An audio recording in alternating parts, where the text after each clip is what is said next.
secara produksinya, saya juga di lapangan waktu itu dipercayakan untuk jadi Astrada. Nah, pertama jadi Astrada waktu itu cukup grogi juga sih. Iya. Saya ingat banget satu hari pertama itu semua departemen itu marahin saya malah gitu kan.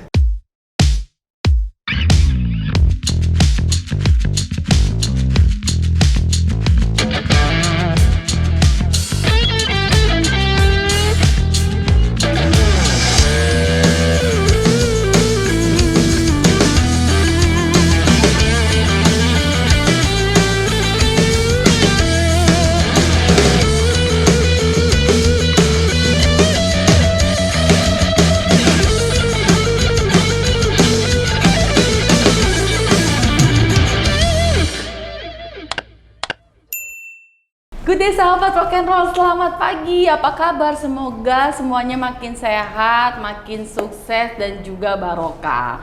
Dan pastinya hari ini semuanya cerah-cerah seperti narasumber saya hari ini.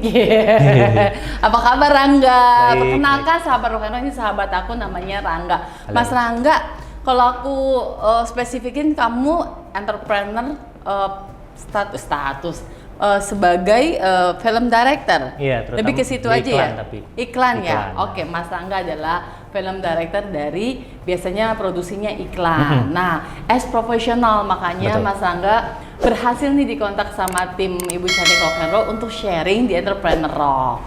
Thank you banget udah hadir Sama-sama. ya. Terima kasih. Wow. Oke, Udah kita undang. mau bahas seperti apa pekerjaan kamu, Mas Rangga. Tentang film director, kesan-kesannya, pokoknya semua yang bisa di-sharing untuk sahabat rock and roll. Baik. Mau ya? Boleh. Thank you banget. Sebelum itu mari kita saksikan yang rock and roll berikut ini.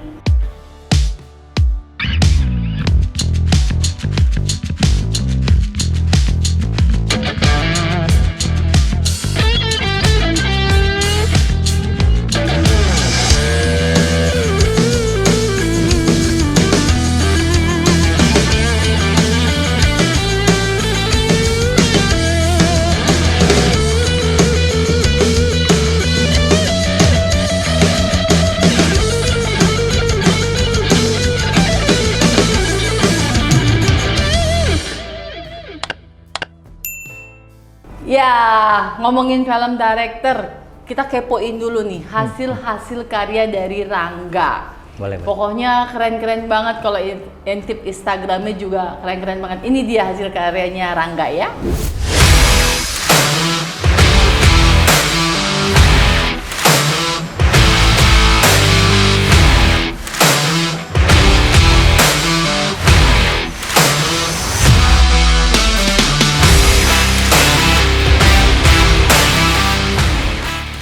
Tuh, keren-keren banget sih. Makasih, Berapa makasih. tahun kamu jadi film director, Rangga? Sebenarnya kalau ceritanya cukup panjang ya, mungkin dari awal aja kali ya. Dari ceritanya. awal, oke.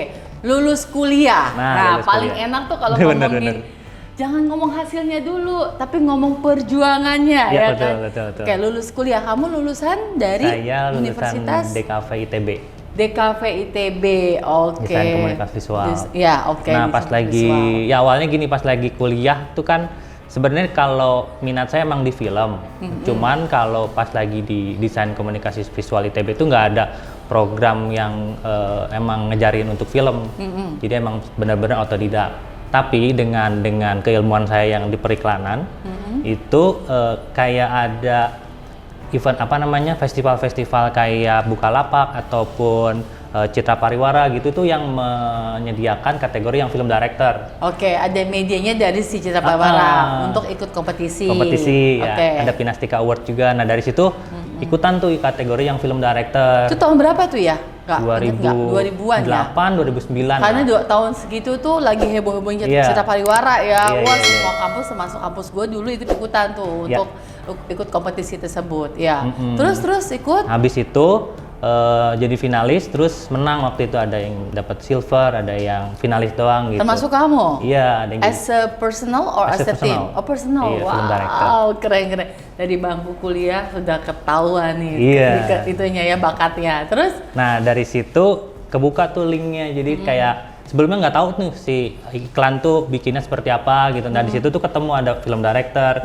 Nah di situ kenalan, terus minta untuk magang, magang di PH-nya. Nah di situ sebenarnya pertama kali saya belajar untuk produksi film begitu, produksi sebuah film gitu, iklan. Oke. Magang dulu ya. Magang dulu. Karena di kuliah mungkin nggak Nggak ada. maksimal ya, nggak ada ya, Iya. cuma teori ya kayak Abel nih, kuliahnya kayak gitu tuh. Oke. Terus habis itu kan habis magang, terus ditawarin tuh mau nggak ikut, ada salah satu film director yang jadi mentor saya itu Mbak Lukita Sari Sunowo itu. Apa? Mbak Lukita Sari Sunowo. Hai Mbak. Itu guru saya. Nah itu gurunya ngajakin, gimana mau lanjut nggak nih belajar? Ya boleh Mbak gitu, lanjut jadi asistennya dia. Wow, Asistennya. seru. Jadi Iya. lu magang, dapat ilmunya. Iya. Setelah itu disuruh stay di situ sambil kuliah beres Iya. untuk jadi asisten. Pas kuliah beres lulus ditanyain kalau lulus mau kemana gitu. Oh. Habis lulus langsung jadi asistennya. Tuh sahabat Rockero, poin pertama dari Mas Rangga, kalau kamu magang dapat tempat yang oke, terus kamu juga bisa maksimal magangnya, bisa kayak Mas Rangga langsung ditarik ya Iya, kan, betul. gak bikin apply surat lamaran lagi. Terus pokoknya ijazah nggak kepake. Ijazah nggak pakai tas. Langsung. Terus, Nah terus, habis terus. itu di situ tuh belajar. Habis itu kan selain jadi asistennya Mbak Luki, di situ sebagai asisten kan kayak biasa ya untuk gimana caranya mengembangkan konsep. Jadi masukin treatment gitu, gimana menjadikan sebuah konsep brief yang dari kreatif ini kita olah menjadi bagus gitu. Selain itu juga untuk secara produksinya saya juga di lapangan waktu itu dipercayakan untuk jadi Astrada First AD. Jadi emang alhamdulillah banget waktu itu tuh dapat kreatifnya, dapat secara keilmuannya ya. Terus untuk secara produksi juga bisa dapat gitu, gimana kita bisa me-lead sebuah produksi iklan gitu jadi Astrada gitu. Gue kebayang sih, pasti di zaman itu tuh lu orangnya easy going, mau belajar, disuruh apa aja mau. Nah iya betul. Harus gitu sih, harus. Disuruh apa mau, diomelin juga, Gus, Iya, betul, betul, gitu betul. kan. Nurut aja, nurut. Lu kerjain ini.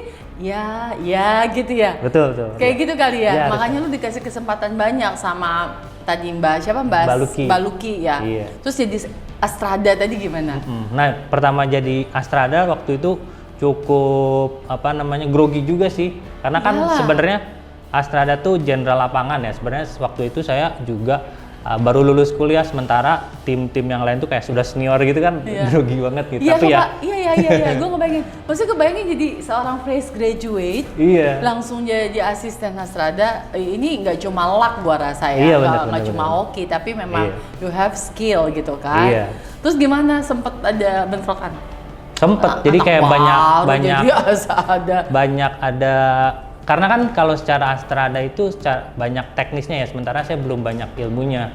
Kayak banyak hal yang waktu itu saya miss, nggak tahu sebenarnya. Tapi ya udah jadinya dimarahin, lu kok nggak siapin ini kok gitu. Ya pokoknya Iya. saya ingat banget satu hari pertama itu semua departemen tuh marahin saya malah gitu kan. Sampai IP-nya aja marah-marahin, "Lu gimana sih?" gitu. Ya Jadi udah, kayak terima aja gitu. diterima aja. Iya. Kayak lu dicemplungin, Iya, bener. learning by doing, Betul. with mistake dan segala Betul. macamnya ya. Iya. Apa yang ketinggalan? Baju kostum atau apa? Bukan. Kayak teknis, misalnya. Teknis apa? Lampu. Misalnya kan kayak kebutuhan shot kita perlu dolly track gitu. Sementara saya tuh belum tahu tuh dolly track itu seperti apa, platform seperti apa. Ini kan Astrada yang order kan. Iya. Nah itu ditanyain, "Lu kok nggak order kalau kita nggak bawa gimana?" gitu. Hah? Iya. Oh, pokoknya gitu deh. Iya, seru banget ya. Tapi di situ saya kayak ngerasa ya bener lah, karena saya diberikan kesempatan untuk salah gitu dalam Iya. sebuah produksi yang bener gitu. Situ banyak belajar. Banyak belajar. I mean, langsung diajarkan you have to be details ya. Iya betul. Betul banget. Keren. Gue makin penasaran. Tadi ada statement lo. Rangga bilang tadi, aku belajar bagaimana mewujudkan kreatif itu menjadi sebuah hasil karya komersial atau hasil film yang bagus gitu kan. Poin gue adalah di sini pertanyaannya, bagaimana lu create, maksudnya ke konsep yang udah, mungkin kalau konsep brainstorming ya, mengkonsepkan itu menjadi sebuah hasil yang maksimal. Prosesnya apa aja nggak?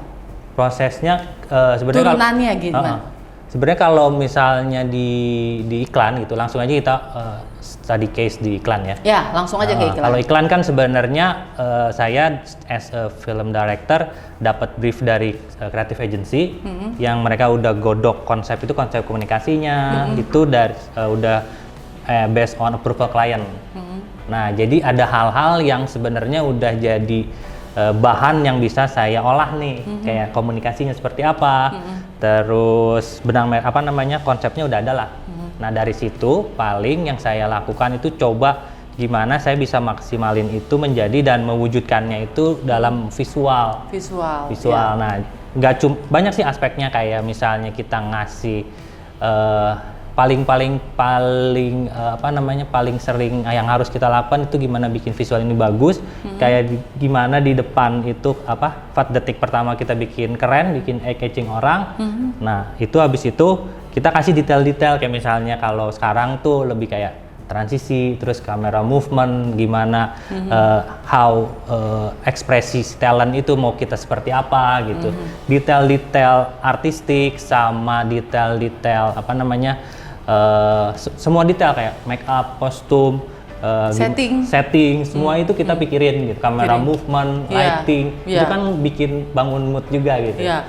Jadi kalau misalnya ngomong kreatif, turunannya lu maksimalkan dari segala aspeknya betul. settingan, baju segala macam. Betul. Terus gue penasaran nih, gue boleh nggak compare? Boleh. Kalau kita compare iklan, kita ngomongin iklan lah ya langsung ya, director iklan di Thailand.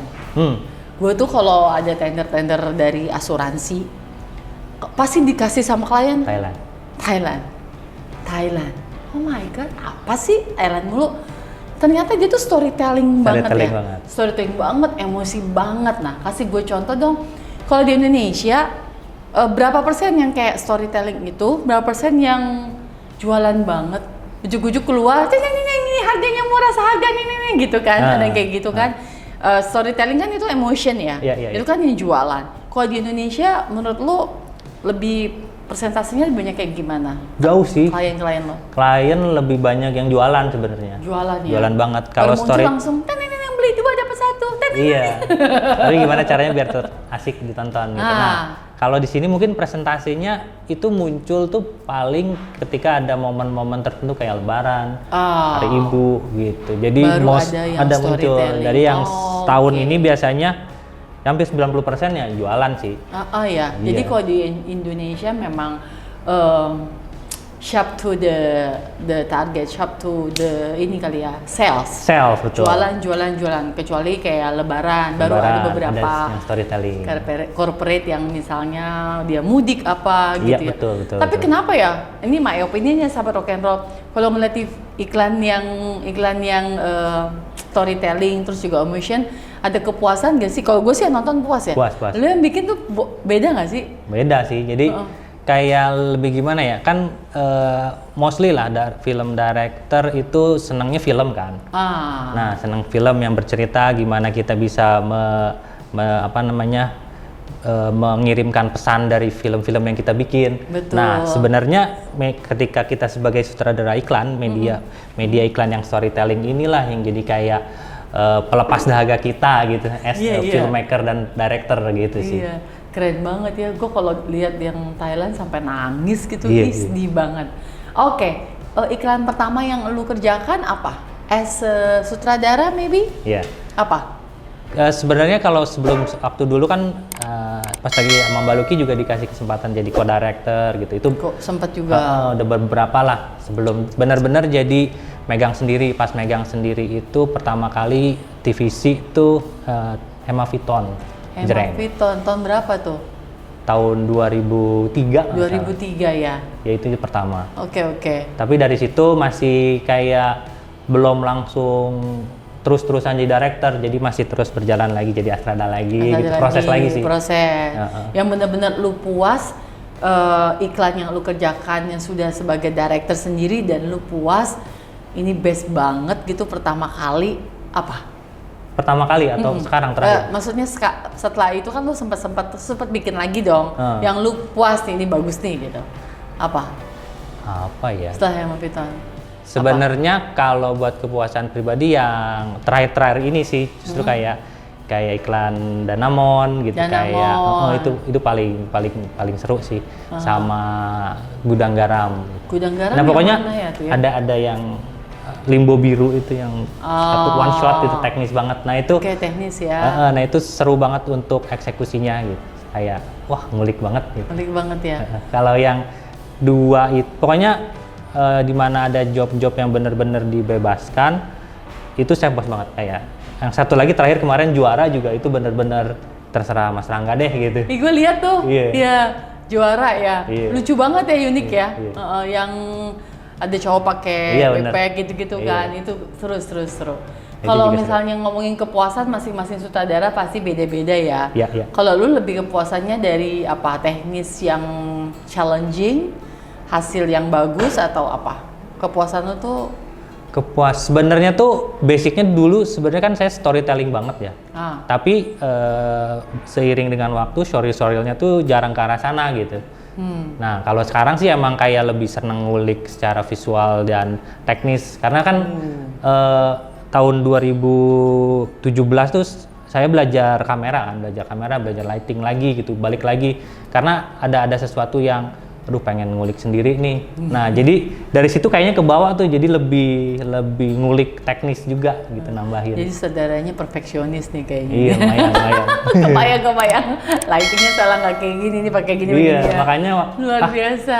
Belajar sendiri aja deh gitu. Sendiri aja biar lebih into banget ya. Iya biar lebih cepat juga secara prosesnya.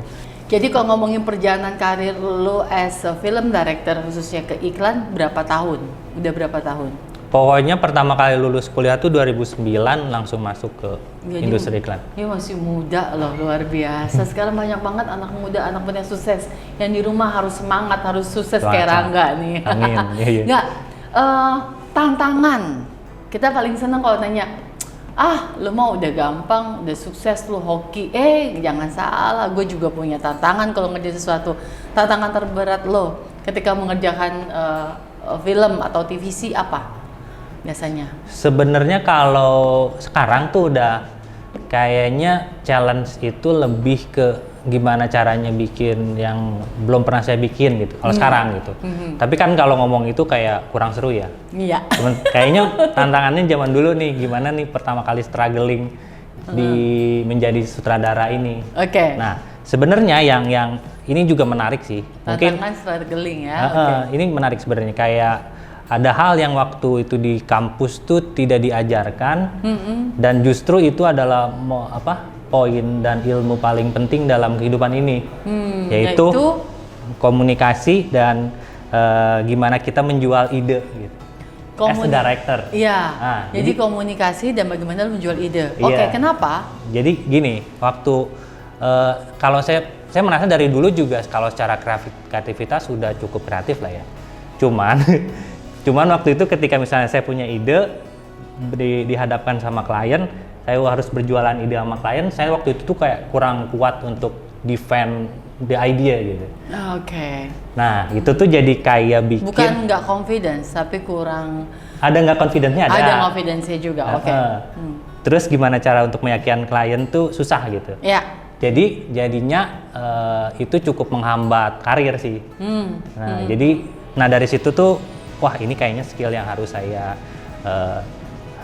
tambah lagi gitu. Gimana caranya saya lebih confidence untuk dengan ide saya, dengan gimana cara menjual supaya bisa dapat kepercayaan. Nah ketika saya udah bisa melewati itu, semuanya tuh menjadi lancar gitu.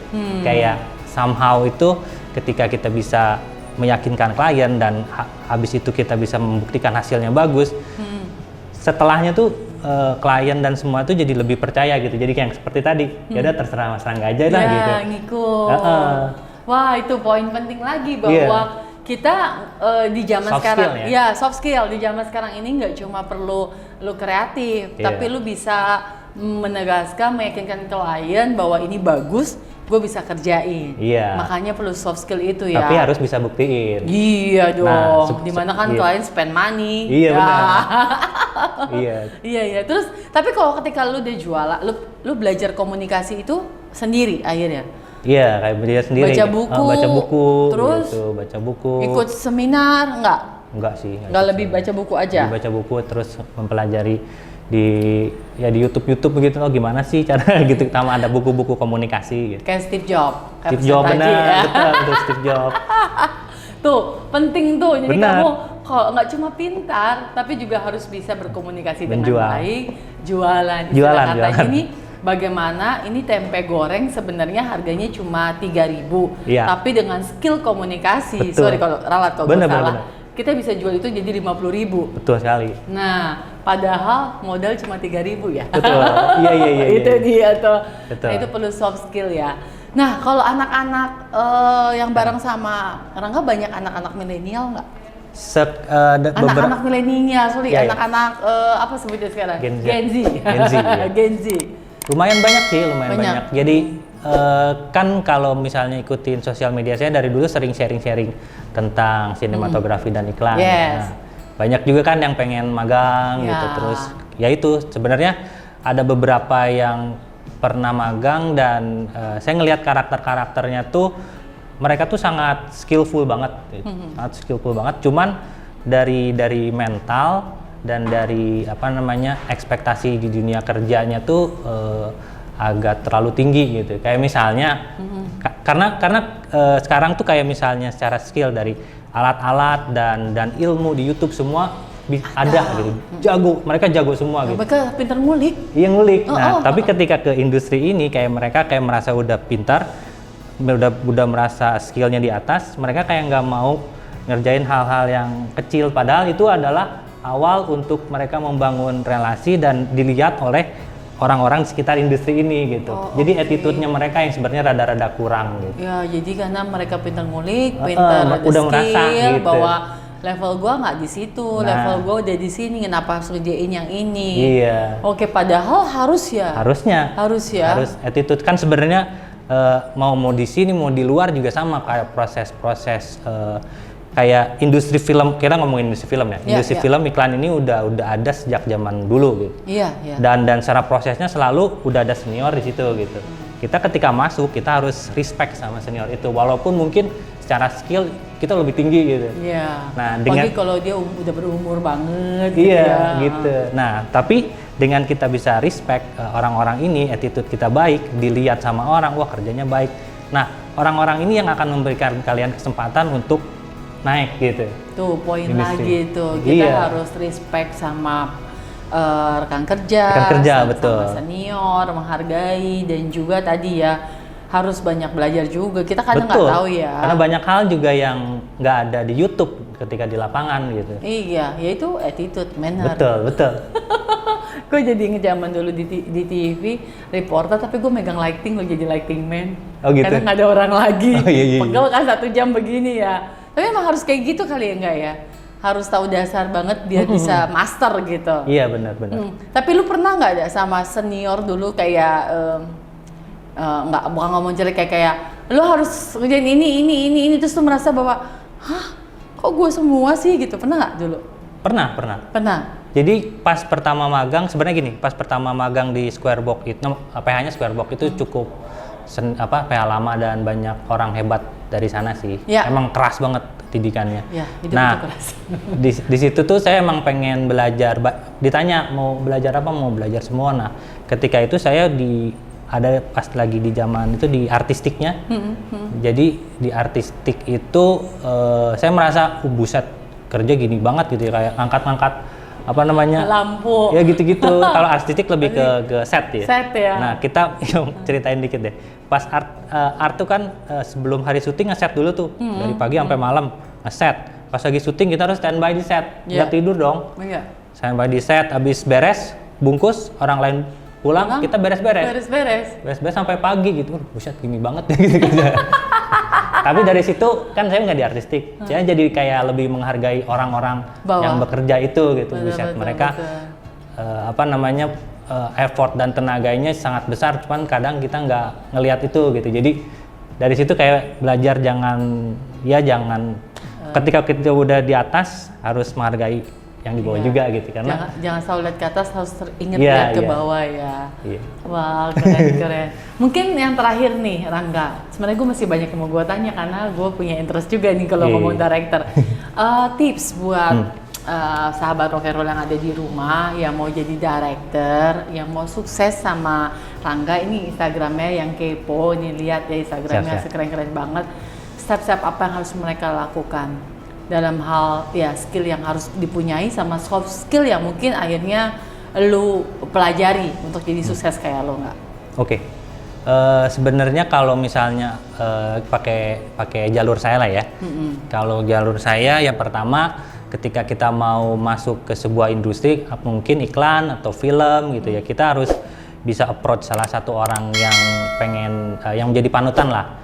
Approach, masuk situ, belajar, ikuti produksi, ikutin belajar dan curi ilmu dari orang-orang sekitar. Mereka tuh sangat baik karena mereka juga dapat ilmunya dari senior-seniornya gitu. Jadi sangat terbuka, kalau lu mau mencuri ilmu ya ambil aja gitu semua.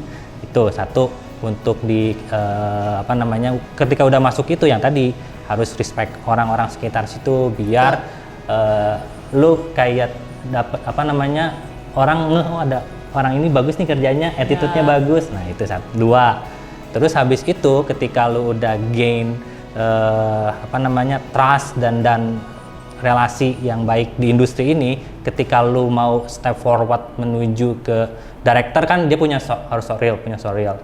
Nah, bikin karya yang banyak tuh, bikin karya yang banyak yang sesuai dengan taste lu, dengan sekarang mungkin dengan equipment dan equipment dan semua hal yang dipermudah, gampang banget bikin karya yang bagus, ya kan? Ya, ngedit semuanya gitu, bikin banyak dan pamerin gitu, show to the world gitu, dan biar orang-orang tahu kapabilitas itu seperti apa gitu. Jadi arsenal itu lengkap nih. Jadi kayak buat showreel-nya punya, dengan backup untuk lingkungan kerja juga udah punya support gitu. Jadi dua itu sih yang harus bisa mungkin didapat. Misal yang tiga, ketika kita udah dapat perhatian dari, misalnya udah dapat klien, nah yang tadi itu bisa gimana caranya kita bisa menjual semua ide ini kita ke klien, memberikan mereka keyakinan bahwa ini pasti bagus nih Pak gitu. Nah setelah itu sebenarnya ada cerita sih, banyak orang-orang milenial sekarang tuh kan pinter banget ngomong, pinter banget Gen Z. Tapi ada beberapa ketika eksekusi tuh malah jadi flop. Nah itu juga harus jadi ada gap. Jadi kayak dari klien ceritanya kayak gitu. Wah yang kemarin tuh ada tuh. Sampai bagus. Iya, pas present bagus banget tapi hasilnya jelek gitu. Nah itu maksudnya dari saya, ketika aspeknya banyak tuh. Ketika kita udah bisa berhasil menjual ide, manfaatkan dan manfaatkan kepercayaan dari klien itu untuk membuat hasil yang maksimal gitu. Udah dari situ ya udah kan udah ada hasil, ngomongnya benar, hasilnya benar. Mereka percaya, terus tuh repeat order. Benar gitu. Percaya itu. Dan diomongin ke temennya gitu. Pasti udah. Jadi word of mouth ya. Jualannya udah gampang banget. Oh kerja sama ini enak nih gitu. Ini anak muda gitu ya, nggak gampang masuk angin kayak gue. Gitu tapi sih. Hasilnya bagus. Bener juga tadi statementnya. Jadi tadi soft skill, lu pinter komunikasi, lu pinter jualan, tapi harus disupport dengan lu punya skill bener dalam merealisasikan konsep lu. Betul. Jangan jadi zong. Betul. Kalau jadi zong satu kali hit cuma udah nggak akan. Dan bangun trust menurut lu gimana? Cukup sulit sih ya. Cukup sulit. Cukup berdarah-darah lah maksudnya. Darahnya di sebelah mana? Gue nggak lihat. Adalah. Darah-darah ya. Darah. Darah-darah. Iya. Tapi itu harus kita bentuk ya. Iya. Sebagai pengusaha, sebagai entrepreneur. Betul sama. Itu harus lu bangun. Yang kecilnya membangun trust itu dari apa? Trust itu dari, kalau saya mungkin dari hasil ya. Hasil. Jadi dari omongan dan dari hasil. Oke.